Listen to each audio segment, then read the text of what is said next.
अस्सलाम वालेकुम व्यूअर्स। मैं हूं जी ए चौधरी, टैक्स टेक्नोलॉजिस्ट।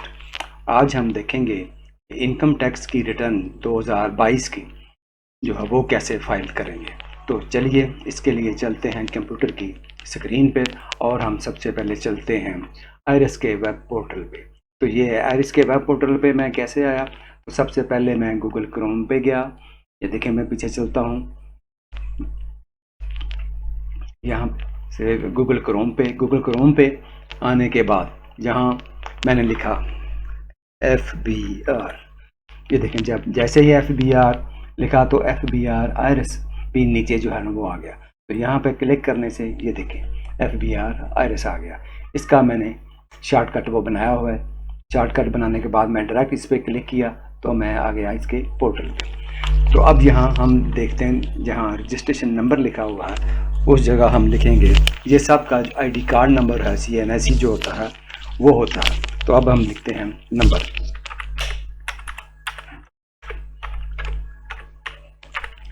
इसके बाद लिखते हैं पासवर्ड।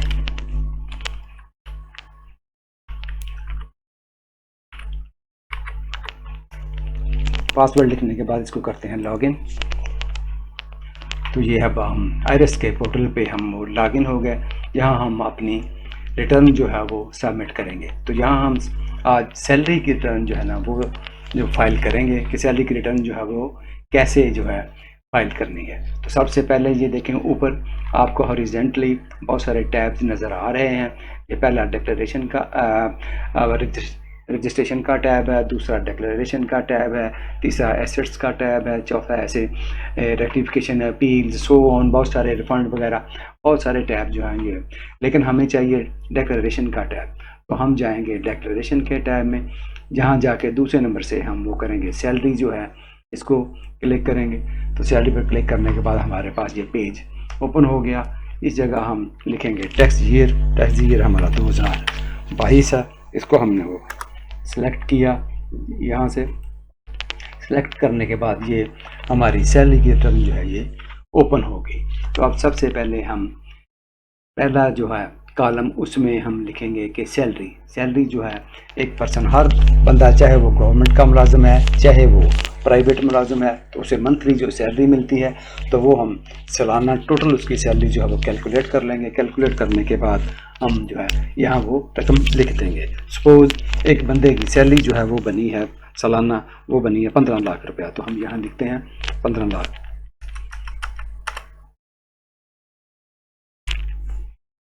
मेरे ख्याल में ये नहीं, तो ये 15 लाख लिखने के बाद हम यहाँ पे करेंगे कैलकुलेट। तो ये देखें ये 15 लाख जो है ये नॉर्मल टैक्स में जो है वो उसकी ये 15 लाख रुपया सैलरी जो है वो चलेगी। यानी कि इस पर उसे 15 लाख पे उसे जो है ना कोई उसे टैक्स देना पड़ेगा।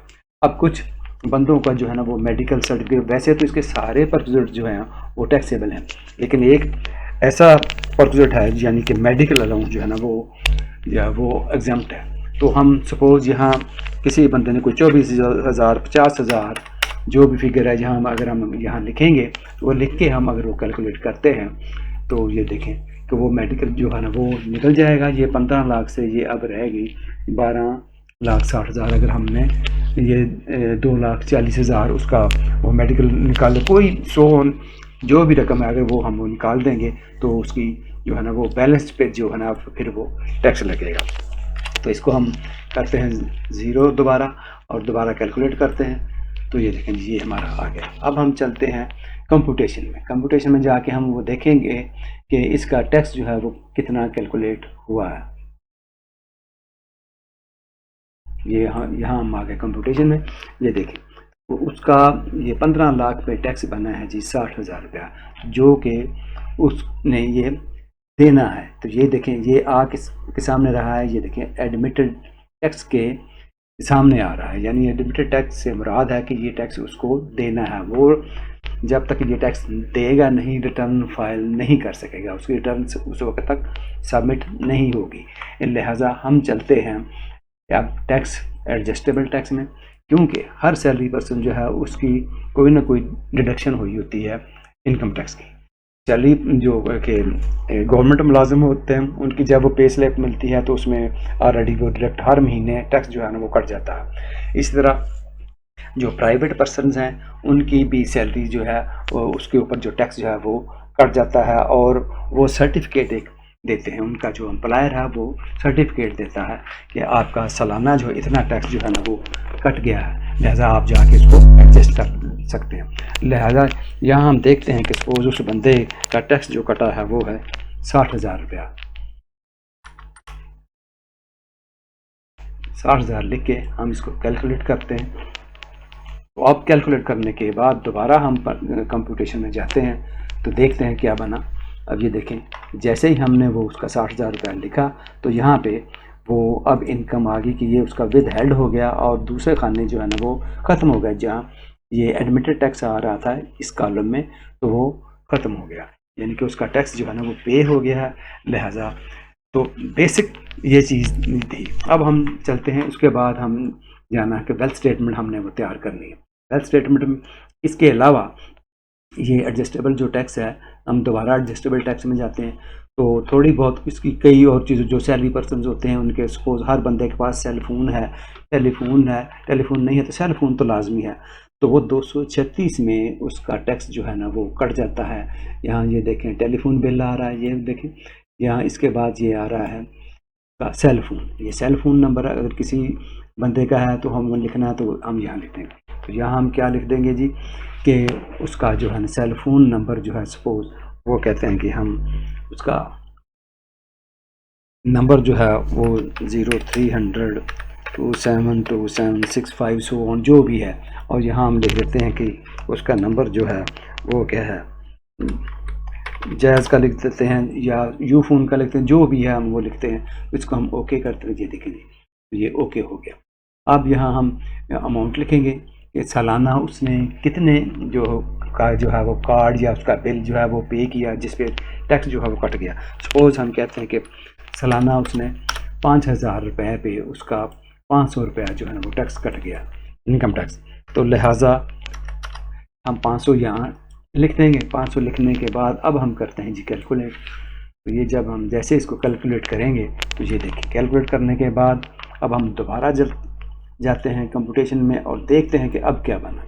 तो अब देखते हैं कि अब ये 500 रुपया, ये देखें ये उसका 500 रुपया रिफंडेबल हो गया, यानी ये उसका एक्सेस अमाउंट ऑफ टैक्स होगी, यानी उसकी टैक्स जो पेएबल था उससे अमाउंट जो है ना अब ये ज़्यादा होगी, तो ये 500 रुपया उसका रिफंडेबल में आ गया। तो चलिए अब हम चलते हैं जी अगले वेल्थ स्टेटमेंट की तरफ। तो वेल्थ स्टेटमेंट में सबसे पहले हम चलेंगे पर्सनल एक्सपेंसेस में। पर्सनल एक्सपेंसेस में ये देखिए ये पर्सनल एक्सपेंसेस है, यहाँ उसका आएगा टोटल पर्सनल एक्सपेंसेस।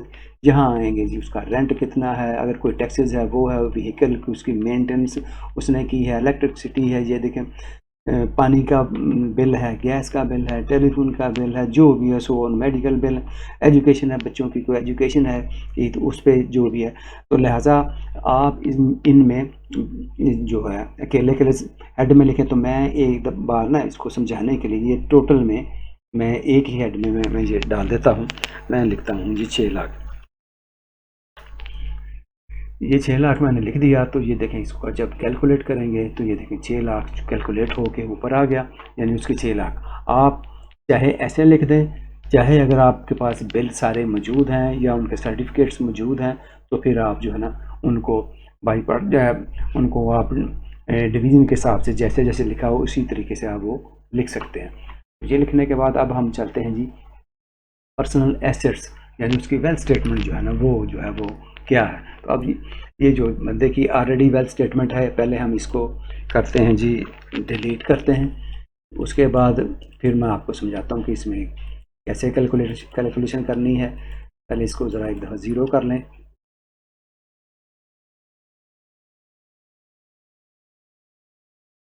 तो भी ज़ीरो, ये भी ज़ीरो, तो भी ज़ीरो, और ये आखिरी रहेगी, ये भी ज़ीरो कर दें। सब कुछ करने के बाद अब हम इसको करते हैं जी कैलकुलेट। तो ये देखें ये सारी ज़ीरो होगी। तो अब सबसे पहला कॉलम जो है ये वाला, ये देखें ये आ रहा है जी कमर्शियल प्रॉपर्टी वगैरह अगर उसकी कोई है तो वो आप लिखें। तो जैसे ये एड्रेस लिखा हुआ ये आप देखें नज़र आ रहा है। इसी तरह अब हम और लिखना चाह रहे हैं, इसमें तो हम कोई फिगर जो है ना वो लिख देते हैं, लेकिन अगर हम कोई नई ऐड करना चाह रहे हैं तो ये प्लस के साइन पे हम क्लिक करेंगे। यहाँ हम लिख देंगे कोई जी प्लॉट नंबर ये है, और जी यहाँ उसकी डिस्क्रिप्शन लिख देंगे। हम लिख देते हैं जी मॉडल टाउन लाहौर, और ये लिख के हम इसको कर देते हैं जी ओके। जैसे हमने इसको ओके किया तो ये देखें plot number 24 model town Lahore वो आ गया। अब इसमें हम कोई फिगर जो है ना वो लिख देते हैं। तो सपोज मैं इसमें फिगर लिख देता हूँ, जो प्लॉट की कीमत जो है जी वो है 60 लाख। ठीक है जी। अब जो है दूसरा जो है कोई कमर्शियल और प्लॉट है, सेम उसी तरह हमने ये प्लस के आइकन पे जाना है और उसको ऐड कर लेना है। सपोज उसकी हम वो कीमत लिख देते हैं जी वो है 30 लाख रुपए।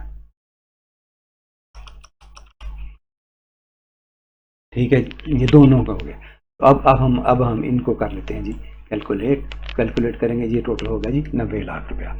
अब ये देखें कि इसके अलावा ये देखें ये ज़रूरी नहीं कि इसमें अगला कॉलम जो है वो आ रहा है बिजनेस कैपिटल का, चूँकि हम सैलरी की रिटर्न फाइल कर रहे हैं इसलिए उसके लिखने की ज़रूरत नहीं है।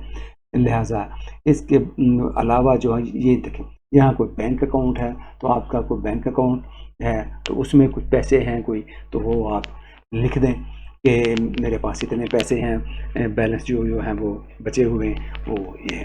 तो सपोज़ उसमें बैंक अकाउंट लिखने के लिए भी सेम प्रोसीजर आपने करना है। ये देखें इस पर क्लिक किया, क्लिक करने के बाद आप यहाँ लिख दें जी HBL है। HBL है जी कहाँ जी क्या है जी वही हम लिख देते हैं मॉडल टाउन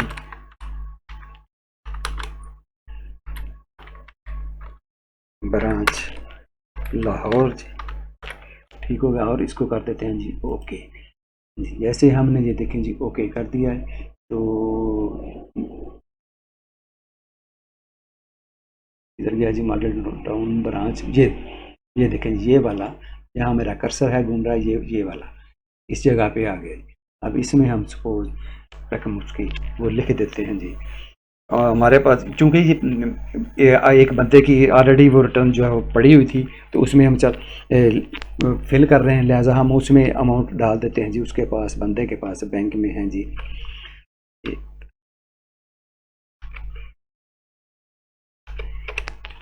ये कुछ रकम हमने यहाँ वो डाल दी, तो इसको अब हमने कैलकुलेट कर लिया। तो कैलकुलेट करने के इसके अलावा आपके पास ये देखिए ये मोटरसाइकिल लिखी हुई है, मोटरसाइकिल है अगर आपके पास वो लिख दें, अगर कोई गोल्ड है वो लिख दें, पर्सनल एक्सपेंसेस है और हैं जो भी हैं इसमें पर्सनल एक्सपेंसेस। तो इसके लिए एक मैं अलहदा डिटेल्ड वीडियो जो है ना वो मैंने बनाई हुई है, वो आप जो है ना वो देख सकते हैं। तो चलिए इसको कैलकुलेट हमने वैसे वो कर लिया है। करने के बाद अब हम नेक्स्ट चलते हैं कि रिकन्सिलिएशन में अब हम यहाँ पे आ गए। रिकन्सिलिएशन में आने के बाद अब ये देखें 6 लाख रुपया जो उसका है वो आ रहा है। पर्सनल एक्सपेंसेस जो उसने किए थे ये देखें, अगर हम पीछे चलें पर्सनल एक्सपेंसेस ये वाले ये देखें ये है 6 लाख, यही 6 लाख जो हैं वो आगे ब्रॉड फॉरवर्ड हुए हैं। तो दोबारा हम चलते हैं वहीं, ये 6 लाख। अब यहाँ अगर हम ये देखें ये इनकम लिखेंगे, income declared as per return income थी उसकी बंदे की 15 लाख,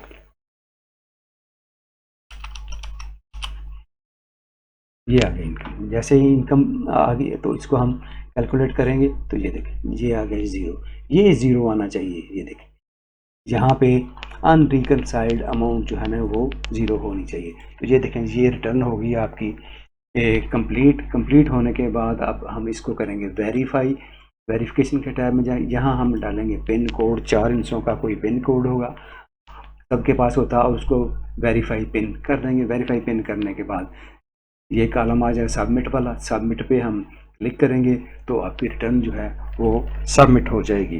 तो thank you watching for video. अल्लाह हाफिज़।